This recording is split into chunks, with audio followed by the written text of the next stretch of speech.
Hello, my wonderful subscribers, especially those of you who are just beginning your embroidery journey.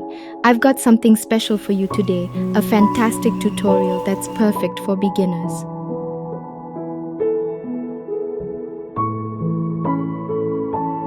I'm using 4 strands of embroidery floss for this project. Let me show you how to separate the floss to get started.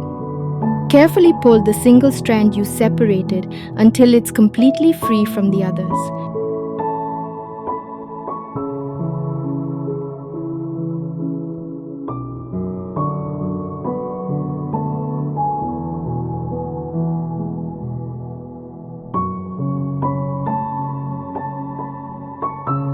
I'll be your guide as we explore the lazy daisy stitch.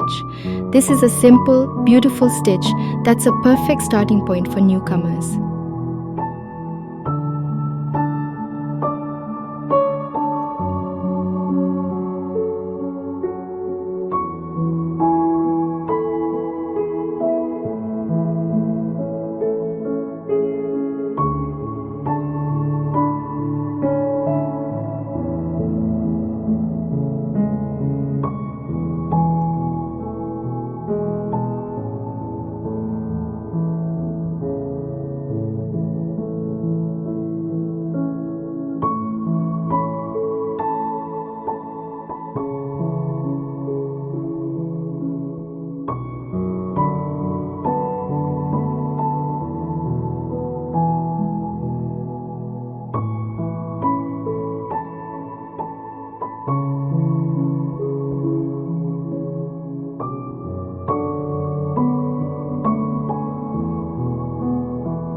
Let's jump into the world of embroidery together. Grab your needles and let's get creative.